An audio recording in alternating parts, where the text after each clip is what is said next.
The world of GIS has gone through a lot of innovation, a lot of excitement. 40 years ago, until September 1983, GPS used to be a classified technology. It was only used in military-grade applications, and it was designed to be operated in an offline mode.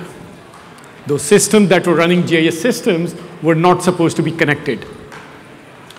Unfortunately, the traditional GIS systems for a very long time have remained separate and offline, following the same legacy. When I talk to my clients, different customers, different industries, every customer has a traditional data team, enterprise data team, and they have a dedicated GIS team, and they hate each other. Because there are different strengths and weaknesses of both the platforms. And I'll talk about some of the challenges, what these companies face building those solutions. At the beginning of COVID, I built a COVID contact tracing system by combining healthcare data with the telco data, ran a perfect model, running high accuracy and whatnot, and the DBA of the database came to me and said, Fawad, if your query takes more than 2% CPU, I'll kill the query. So what did I do? I had to take the query, the GIS query out of the system, put it into a Postgres system, run it in a separate workload. I was connecting a major desktop GIS application to a system, and that desktop GIS application gave me an error. I will not connect to a table with more than 250,000 rows. Talk about big data, right? So you need to pre-process the data, bring it in, and do a lot of advanced processing. Similarly, in the world of database, 10 years back, I was working with a major retailer in the UK. They acquired a bank, and they came to me, Fawad, we need you to help us finding our most loyal customer. I said, okay, what's your definition of loyalty? They said, they live close to our #1 competitor, but drive past our competitor to shop at our store. They are a loyal customer. So literally going the extra mile. The problem is, most databases only do crow-flies distances. Crow-flies distances are absolutely useless in an urban population. And when we talk about the world of GIS, we want to talk about combining different capabilities, bringing them all into a singular platform. We want to do more than just GIS. Oftentimes, when I talk about the traditional GIS, it's almost like working with Adobe Photoshop. You have multiple layers, and you are doing all the analysis visually. What I want to do is, what is this conference called? Spatial data science. We want to combine multiple data sets together to see if there is any causality correlation between the data sets. I can do that analysis through different models, AI capabilities. And that is not possible in often the traditional GIS tools.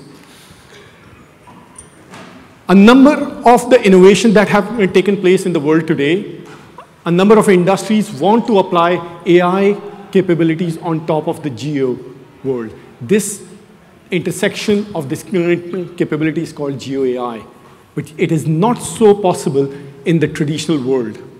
You want to see how I can build different kind of models, different kind of insights into the capability but you can only do that, like Javier said in the morning, by breaking those GIS data silos. You want to bring it all into the single platform and then applying those AI capabilities to build those solutions.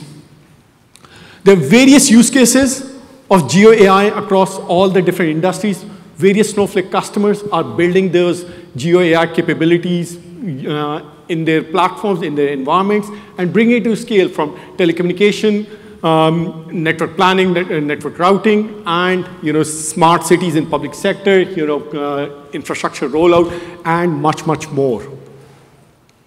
The way we are able to do that is by bringing together all of those different capabilities in the Snowflake AI Data Cloud, providing those geospatial capabilities out of the box in that system, and allowing them to run any type of workload without any compromise.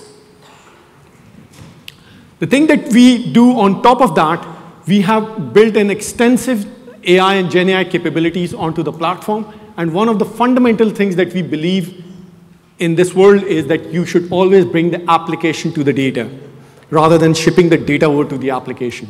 You can build any type of advanced application, whether it is a GeoAI application, whether it is a route calculation and all. You can run them in this capability in Snowflake called Snowpark Container Services, where those applications will run closer to the data, keeping all of your data, metadata, models, and prompts private from the rest of the public. So that is a fundamental capability that unlocks a lot of use cases for our clients. Various different capabilities have been introduced in Snowflake over the years with different native functions, spatial grids, load and go performance. We've got a very extensive marketplace through which we offer different kind of enrichment capabilities through providing insights into urban population, census data, socioeconomic data, different kind of credit scores and whatnot. And lastly, the advanced application that I was talking about with regards to the Snowpark Container Services, those are also available as part of the system. When we talk about the collaboration, one of the strengths of the Snowflake platform is when you have two Snowflake customers, they want to work together, they want to share terabytes of data with each other, they can do it 1 second because there is no copies of the data being created. It is a metadata access. It's almost like sharing a Google document with somebody else. So that creates a number of possibilities in there. So a number of our customers, the way we think about H3 is you can think of it as a combining dimension. So when you think of multiple data sets across different use cases, you cannot combine data on lat longs, but you can easily aggregate them on H3, and H3 becomes a common key across multiple disjoint data sets.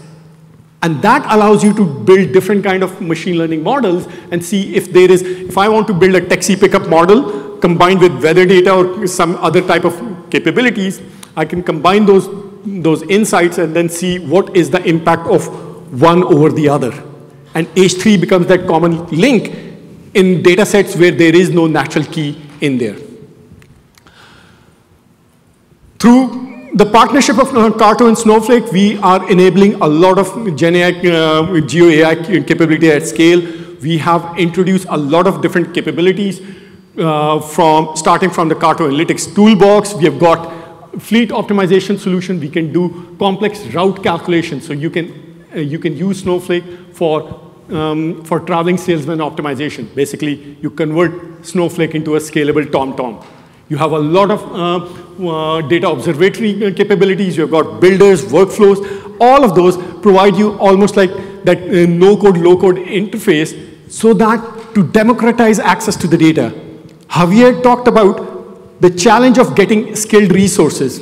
About 4 million GIS developers in the whole world.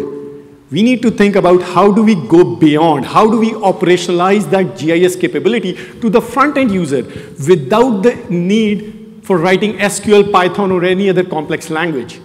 That's the vision that we need to unlock in there. We talk about a number of generative AI-powered spatial insights. We have capabilities today through which you can ask questions in natural language into Snowflake, and it will give you a map as an output in Streamlit, a low-code interface. Similarly, through the Carto AI agent, you can send screenshots of the maps, and it will describe to you what's happening inside the map.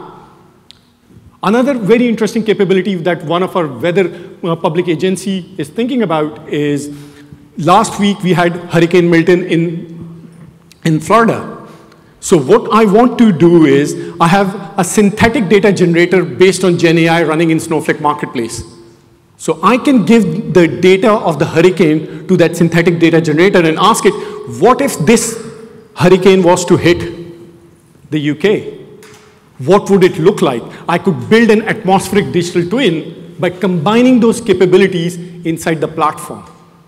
So the possibilities are endless. Again, when you bring all of this data together, you can unlock a lot of different capabilities on top.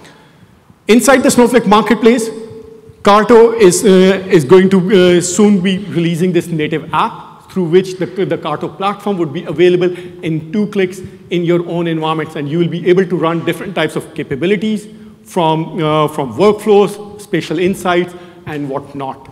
All of this available at your fingertips, bringing this frictionless experience to all of the users across the enterprise. So, what I really want to leave you with is we have a massive opportunity in front of us. All we need is bring all of this data together, bust those silos, bring it into the environment, and you will be able to apply different types of AI capabilities and unlock a lot of possibilities for your businesses. Thank you very much.